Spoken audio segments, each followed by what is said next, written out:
You are now listening to the Serious Growth Podcast with your host, Leo Costa Jr. Hey everyone, this is Leo Costa Jr. coming to you from SeriousGrowth.com. On today's show, we have Gwen Legge. Gwen, how are you? How are you? I'm fine. I'm doing well. I can tell right off the bat that you've got a nice New York accent. Yes, I do. But I can see from the bio that you sent you're living now in California. Yes, I am. Okay, and let's see. How many years have you been out here? 39 years. 39 years. You get back to New York much? I try to. I haven't been back in a while, but yes, I do go visit. Okay.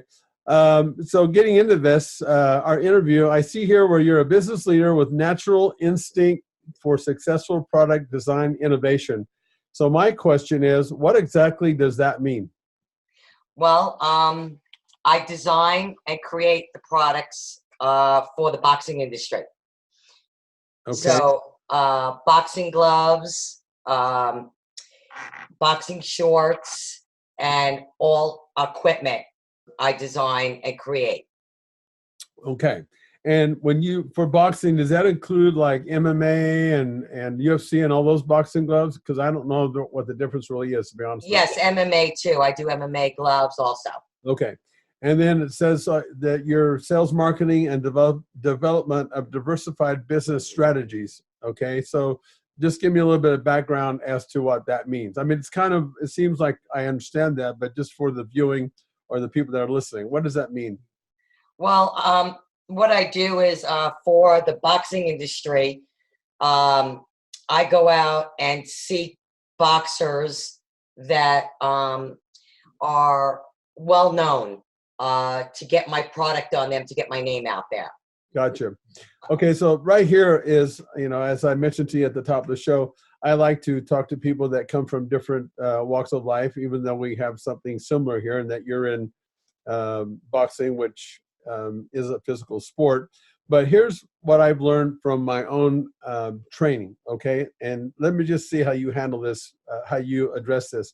Now, what I know from working out with weights and is that your body doesn't do a very good job of multitasking. Now, it's not the most efficient way for it to adapt to an environment, whether it be weight training or nutrition. So if you're developing these diversified business strategies, am I to understand that this is a form of multitasking that you do with these sales marketing strategies? Yes, it is because I create and design the clothing, and then I have to put the name out there with certain people that I pick that I want to wear my gloves and accessories with my name on it. Okay. And when you do that, do you come out and do the accessories and the gloves and everything that you're marketing? Do you do that all at the same time, or do you highlight, like, for example, like a boxing glove? And then, because what I've learned when I did my own marketing for supplements, for example, when I first come out of the market, I was promoting weight training courses, bodybuilding courses. And then we went ahead and started doing the supplements. What I found when I came in the market, when I made a pretty big splash with the bodybuilding courses, so I just thought naturally that if I came out the next time in a magazine and promoted both of those products, that I would have thought that would have been better. And it actually wasn't, because I was basically compromising both products by doing them all at the same time. So I guess that's my question. When you come out and do your marketing with your strategy, are you marketing all the products that you have, or are you showcasing one? I market mainly the boxing gloves. And then if they want accessories, there's about 5 accessories that we work on in the boxing industry that I sell to them as well. I see. So it sounds to me then, like, I'm just repeating what you're saying, that I understand that the boxing glove is like your leader, and then my leader, and everything is built around that. That's correct. Okay, so I'm on the same page with you. you said you've developed a unique, trendy apparel worn and endorsed by professional athletes and musicians. And what was the trendy about in the apparel that you made for the athletes and musicians to wear? What was trendy about it? Well, it was all extreme action sports, so I did a line for each sport. So if it was surfing, if it was skateboarding, if it was MMA, boxing, I made apparel for each individual sport. Gotcha. Okay. And then what got you into eruption boxing and combative accessories? Well, I sponsored Evander Holyfield back for about 3 or 4 years ago. And I made his boxing shorts and gloves. So I was into the equipment a little bit with the apparel. And we got into the military. And I decided this year that I was just going to take it into the boxing arena and just do the boxing gloves and accessories. Gotcha.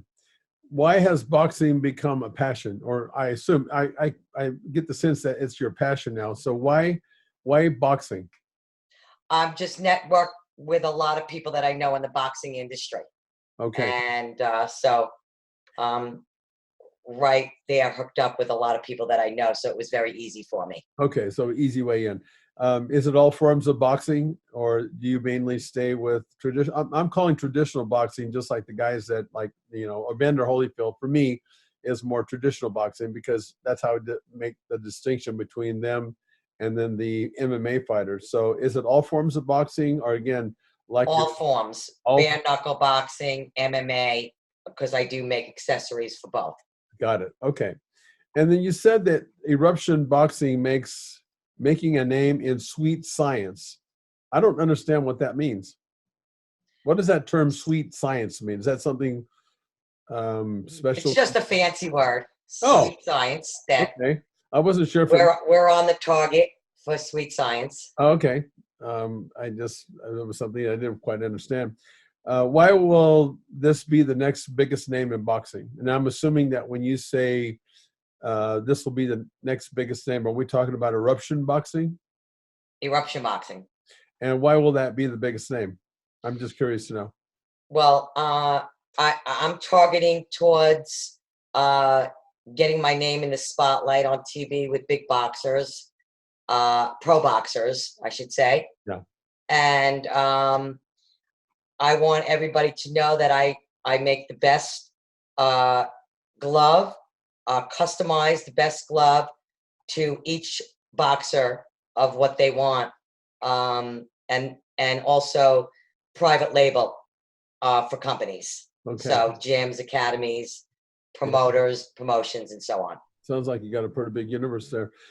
Evander Holyfield, Layman Brewster, I remember these guys as they're greats in their own right. That's for sure. And I've watched them both of them when I was younger. So it's interesting to talk to somebody who has a direct relationship with them. Are they good ambassadors for the sport? Absolutely. Okay. And how did you get to know them? Evander, I was hooked up with somebody in Atlanta that I sponsored their whole promotion for a lieutenant in Atlanta. So I made his gloves as well as Evander's shorts and gloves. And Layman Brewster, I was introduced from David Miller. Oh, okay. Who introduced me to Layman. Yeah. One of the best ways to market, because I did the same thing when I was first coming on to the bodybuilding market, is you got to be around the people that you want to get next to, and eventually you're going to get next to them, but you certainly have to be persistent about that, don't you? Absolutely. And just to let you know, when I started Eruption, I sponsored Chris Cyborg in MMA, and when she fought Gina Carino in Northern California in San Jose. Okay. And with the sport of boxing, because when I was younger, man, we used to sit by the by the TV. We look forward so much to watching people like Muhammad Ali, Evander Holyfield, people like this on TV. But correct me if I'm wrong. It seems like the sport of boxing, the traditional sport, has become or did become less popular, and it seemed like the UFC arts, if that's what you want to call that, has become more popular. Why is that true, or is it not true? I think boxing is coming back around big now, and MMA did take a big, step in the industry, but I believe boxing is taking a bigger step right now, coming back. Okay, and that's always nice to hear. But why do you think that it started losing popularity to begin with? I just don't think that. I think the MMA sport kind of took people's attention, and it kind of took away from the boxing a little bit because of that. Yeah. And the thing about that, what you're telling me is that, you can never rest on your laurels. There's always somebody out there that's going to try and knock your block off. You can be on top of the world. And, in this case with boxing, I thought it was just hugely popular at one time. In fact, I was surprised when all of a sudden I'm thinking, what the hell is this UFC? And I didn't realize how popular UFC actually was. And I guess it sounds to me like maybe what they did is they came on the scene, and they just were maybe a little bit better at messaging on what their product was. I don't know. Who knows why? But it sounds to me like the traditional boxing is coming back. Are there as many boxing matches on just free TV, or is it mainly like a pay-per-view events? Pay-per-view. Okay, because obviously when I was watching boxing, there was no pay-per-view. It was all, you could just watch it on one of the television stations. But that part of it has changed quite a bit, I guess. Right, Yeah. right. And so now it's all pay-per-view. And was that with the UFC as well? All pay-per-view? Yes, I think one day a month you could watch it free on regular television. Okay. With your gloves, is the padding in the gloves that you make, are they the same for the MMA as traditional boxing? No, it's different. Each glove is made specific for what the academy or gym requires, inside and out. Okay.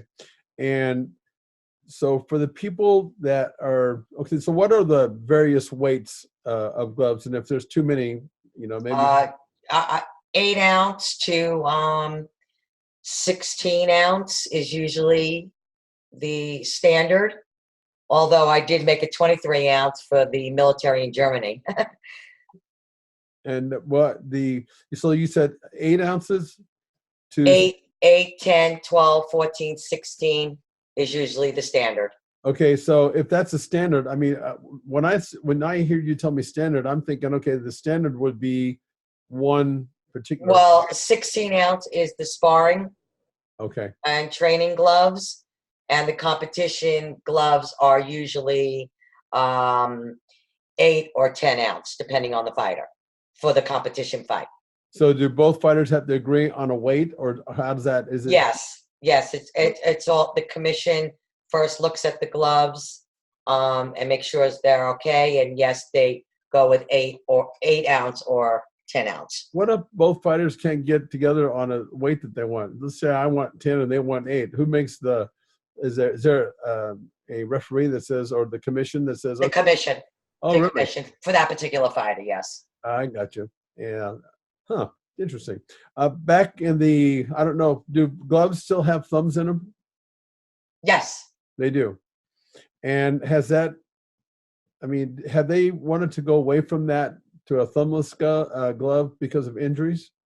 No, actually, they make the thumb now. You can get it in a gel. They can make the thumb gel. Is that right? Yes. And then I assume, obviously, that the reason for that is to decrease eye injuries. And yes. Has that actually done that? I've heard it has done some to the glove. It has helped a lot of people like that gel. And then as far as the gel is concerned, does it feel natural to the? Yes. It does. Yes, and usually the gel is about a 5 millimeter, and in the latex foam inside the glove, usually about 18 millimeter, which is a really super nice glove, high end. Okay, so that's for the traditional boxing. Now, what about the weight as like for the MMA and for the UFC guys and girls? What's the weight of that? It's not. I don't do anything really with the MMA. If somebody wants MMA gloves, I don't usually do in the weight on those. Okay. I'm more in the boxing. Gotcha. Okay, so If they want MMA gloves, I have them. I could do them. Okay, so you carry them. And do you happen to know if, now that I'm trying to tie this in with, do you happen to know if the athletes in the boxing world are working with specific trainers for their sport? Is that progressed, or do you know? Oh yes, they work with specific trainers. Okay, and how long have they? Because when I was doing my sport-specific training, because that's part of my background, one of the areas and one of the sports that I went to was baseball. And do you remember a guy by the name of Jose Canseco, by chance, in the baseball world? Mark McGuire? Yes. Okay. So when I went to spring training camp with these guys, and the thing that was really interesting is back in those days, most baseball players were, I would say, go as far as saying, afraid to do any kind of weight training because they thought back then, it's hard to believe now, but they thought back then that weight training would mess up their swing. They were afraid of that. And I could understand that because they made their livelihood, obviously, in baseball, in part by swinging the bat. And so they were very, except for Mark McGuire and Jose Canseco, these guys were way ahead of their times because they were weight training back then. Of course, some of their stats speak for themselves. Was it like that with the boxers early on? Did they, compared to now, were they ever, sort of against or worried about doing weight training? I don't think they're against it. They work hard and train every day in the sport. Mm-hmm. They do a lot of running. That's very important for them to do every day. Uh-huh. And usually twice a day, like the old timers, they work out 2 times a day. And when you say work out 2 times a day, you mean work out with weights, or do you mean box and train boxing wise? Hitting a bag, weights, running, all of that. Yeah, because it's one of the things that I learned because I've worked with lots of athletes in different sports, is that if it's done right, it definitely is something that can benefit the athlete, not only in the ring, but it can lengthen the time to keep them in the ring, because it keeps them stronger and healthier longer. So I wasn't quite sure if the boxing world was really into that. I know we both know David Miller, and I know that David's worked with some of the athletes, but I haven't gotten much into what that actually meant. If it was more on the nutrition side, or if they were actually, if it was something that was they got themselves onto a regular training regimen that way. So that's why I was asking you the question. Right, and they do a lot of sparring, and they use focus mitts, so they're always sparring and training like that. Yeah. To help their stance and their, Yeah. What about are you familiar with are they into any kind of specialized nutrition programs? Yes, some of them. A friend of mine, he sells to the fighters. It's called Zarita, Mm-hmm. Zeal Plus, and a lot of the fighters, he sells that nutrition to them. Okay, so I actually tried it myself, and it's very good. Oh, okay. Are there younger athletes getting into the sport now? And has the sport you said the sport has become more popular boxing wise. Does that have to do with there are more kids getting involved, or younger people getting involved now more than ever? Absolutely. Younger kids are involved. And then how young are they when they actually start boxing? They could be as young, 8 years old. Is that right? Yeah, they could start training. Is there I know some people that told me they were 8 years old when they started. Some started when they were 5 years old. and they're in their 20s now. Is there any concern about? I know that you now. Do you also make the headgear? Did you say? Yes, I do. Okay. Headgear, shin gear, yes. Yeah. So I assume obviously that the kids that are young like that, as well as I guess when they get older, but they wear that headgear all the time. Is that correct? Absolutely, So, especially in the amateur world of boxing as well. I just work with pros, so I don't work with amateurs. So the amateurs and the young ones, then, do you happen to know, like how old are they when they're actually able to get into the ring without headgear? When they're pro, 18, you have to be pro. As a matter of fact, I just talked to somebody who's 16 years old. He's waiting 2 years to get his pro license. Is that right? Yes. Interesting. I didn't know that. I didn't know how long that it would take, but you have to be a pro to get in the ring without the headgear on. Yes, at 18, and then they get their pro license. I'll be darned. And then athletes wise, how many are there? Are there more women? Are there more women getting into the traditional boxing than there were before, I assume? Absolutely. There's a lot of women. And is there any particular reason why that is? I just think it's just more popular among with self-defense classes for women and so on. And I just think that women are, they do all sorts of martial arts now, everything. Yeah, no, I know. I've seen that. Like, I haven't seen it as much in traditional boxing as much as, because again, I don't really follow the sport that much, to be quite honest with you. But what I have noticed is that I see more and more women that are doing like mixed martial arts, and they're really competing on that side of it. I just haven't seen the traditional boxing women doing that. That's why I'm asking the question. Yes, there are. We just brought one on. I'm a co-manager for Centurion Sports Management, and we just brought a gal on that just got her pro license. She's 22. I'll be darned. Interesting. Are there, as far as the weight of the gloves, is it different for women than it is for the guys, or they have the same? Is it the same? It would be the same for kids. They usually start the lower ounce, 8 to 10 ounce on kids, but women, it's usually the same. So the sparring training gloves are usually the 16 ounce. Okay. And they'll fight in the 8 or 10 ounce. Okay. Why is it that they use the 16 ounce for sparring and the 8 ounce for the actual fight?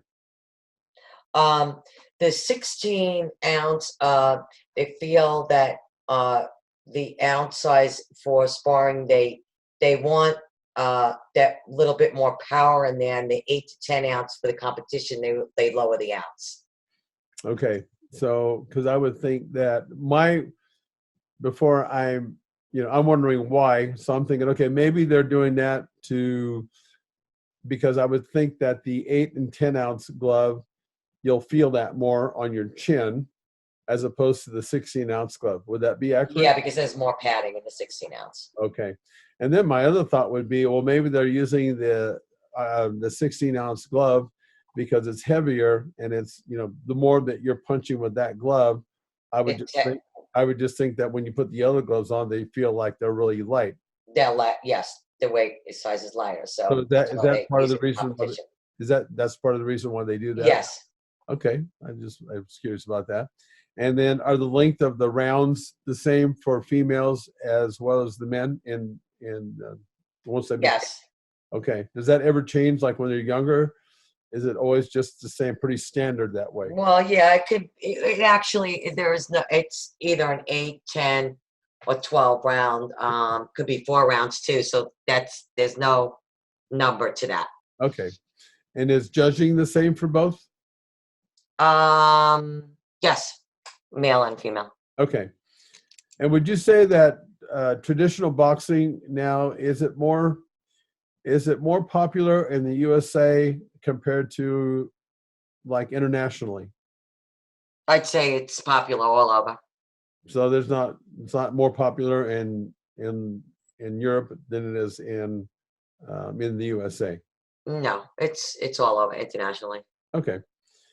As far as injuries, obviously one of the sports I watch quite a bit is football. And how safe is your sport or the sport of boxing in terms of head trauma? Are they having much injury or after effects now after all these years? Yes, some of them do. Yes. And does the sport of boxing, I assume, have a concussion protocol? I'm sure they do. Okay, because I would think they would. I mean, I don't know. I know football's gotten to the point now where it's like, it's a contact sport, and I have mixed feelings about this. I'm all for protecting the athlete, but in football, and mind you, as you know, football has all this gear on, and that's all this protection, and they've got so much. So it's so regulated, and I understand why, because they're trying to protect the athlete. But I almost think in some ways they've actually made it worse because athletes get hurt when they hesitate, when they have to think about if they're throwing a punch or if they're making a tackle. And so, but yet at the same time, football has a very sophisticated, from what I know, a concussion protocol, and I would think that the sport of boxing would have too. But I haven't seen or just ever heard anything that's on the news about the industry having issue with that as much as I have with football, for example. Yeah, I don't hear it either. Okay.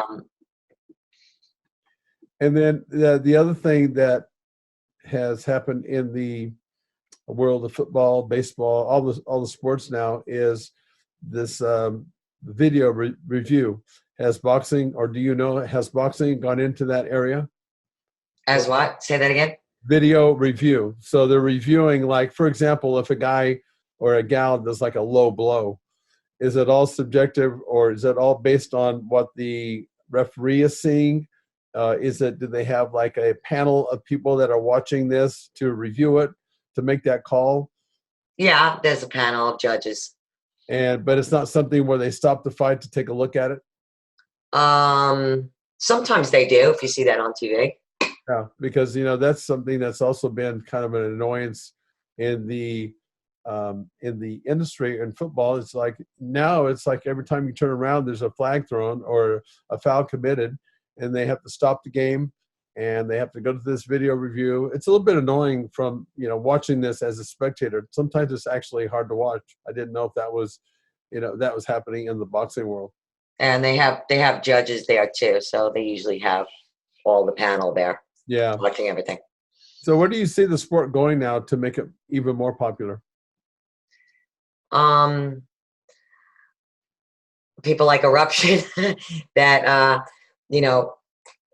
really take a good look at what's out there and try and help these guys that really want to make it and be behind them and give them the opportunity. Yeah. And you said you're a co-manager? Yes, I am. Okay. Now, can you tell us a little bit, what does that all entail? Like, do you take these people from, how does that work? When you're co-managing somebody, exactly what are you doing? I recruit boxers for the manager of the company, Centurion Sports Management. He's an ex-champion. His name is Winston Burnett. And so I recruit boxers and I help them out with all their contracts and read everything over and get all the information for him. And then he makes the final decision by looking over their links of boxing, of if he's interested in taking them on to manage. When you recruit them, are you going out to all these places where fighters are fighting, and are you like a scout? Sometimes I do. Sometimes, yes. Okay, and then if you're not doing it that way, are you hearing that a certain person maybe is a candidate for being recruited? Yes, because I have a network of boxers. So yeah, so it sounds like it's I reach out. If they're not signed on a promotion or a management group, then we'll talk with them and look them up on BoxRec and check them out. And then Winston will make the final decision, the manager. And then am I to assume that when you're recruiting somebody that's coming, are they, as part of their contract, if you will, to where are they like an outlet for you to market your products? They can be. They can be, but it's not something that is absolute or necessary. Um, I would like them to. Huh? I give them the opportunity. So once you bring them to Winston, are you then at that point hands off, or are you still engaged with that person? No, I'm engaged with them, and to uh, just talk with them and keep them going. Keep them going. And now you're living in California, so the sport obviously, as you mentioned, is an international sport. Do you have to travel a lot for your work, or are you mostly now on the West Coast? I travel sometimes. Okay, but mostly on the West Coast then. Yes. Okay, and I assume that you distribute your product like the rest of us do via the internet, social media, and that kind of thing. Yes, worldwide. Worldwide. Okay, well, what do you see?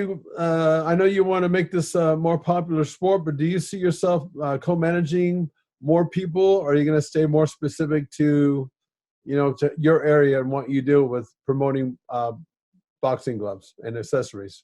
I'm going to still stay co-managing to bring boxers to Winston, and mainly my main focus is my gloves and accessories. Do you have much competition in your world?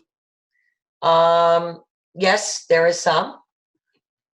And then the way that you make yourself the unique, because I know that in my world, and that's something I learned way back when I was first learning how to market my products,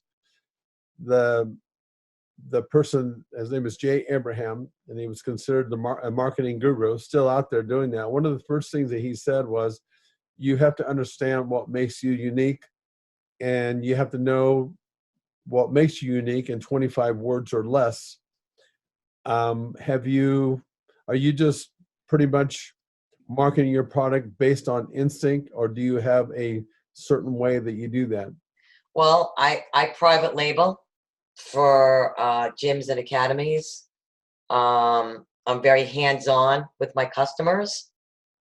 And I'm in a 99.9% world male-oriented industry, and I'm a female, so that really helps. Yeah. So when you say that you're hands-on, and yet you're saying that you don't do a lot of traveling, so are you hands-on by just simply because I work hands-on with people and they're not in my gym, because I have an app, a fitness app that I use that can hold them accountable, where I can stay engaged.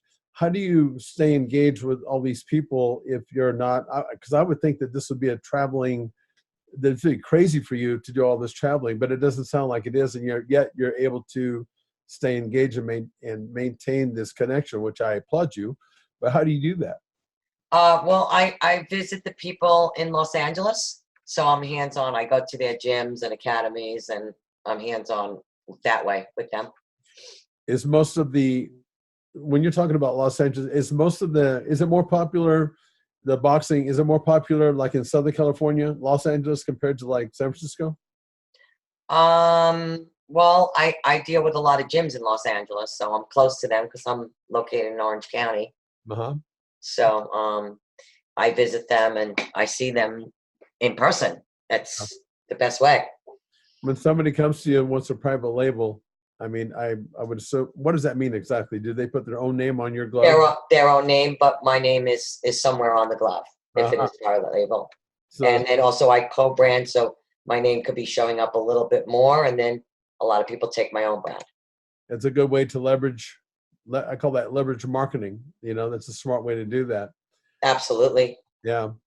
Anyway, are there any big events coming up that you're going to be attending?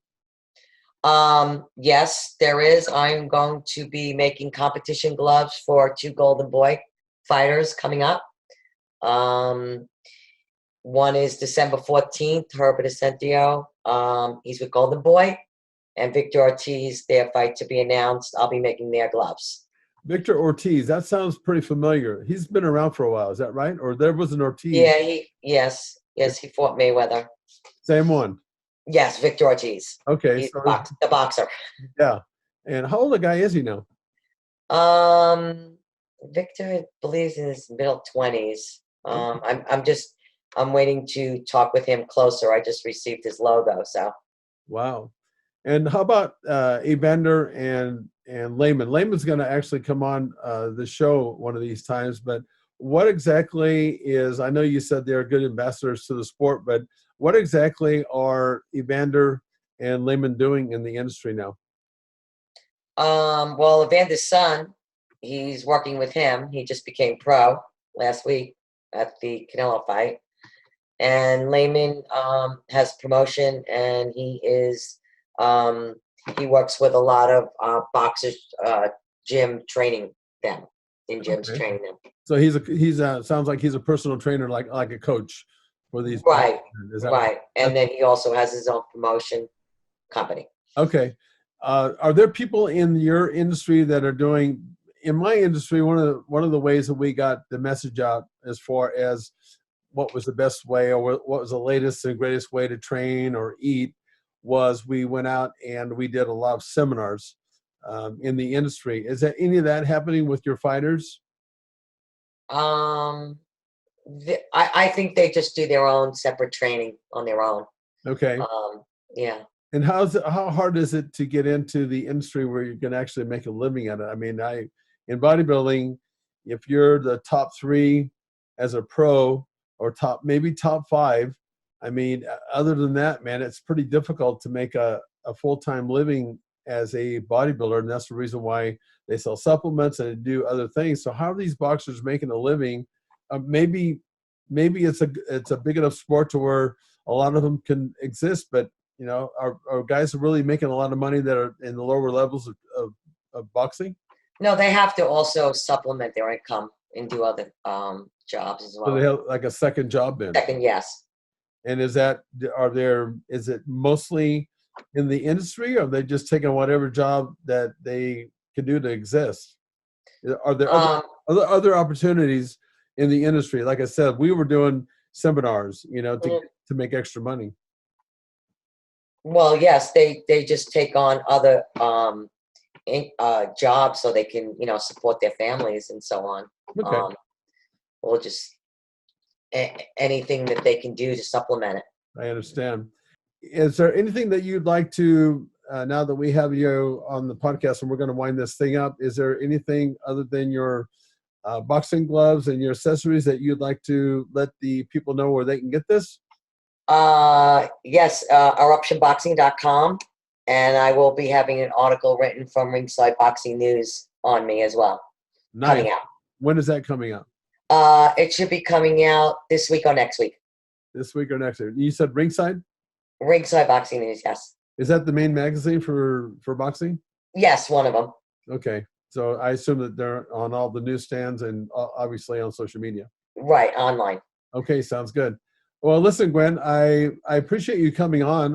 There were some things, obviously, that I didn't know about in the industry. And from my perspective, as somebody who's done a lot of sport-specific training, it sounds like the sport has, just like everybody else, everybody's doing more with weight training and nutrition. And it sounds like and I'm glad to hear that boxing is coming back. Oh, yes. And thank you for having me. You're welcome. And you will be seeing Eruption around. I hope to see that. Yep. Please go to eruptionboxing.com, and all social media is at Eruption Boxing. Got it. Okay. Thanks for coming on. Thank you very much. Talk to you soon. Bye now. Bye.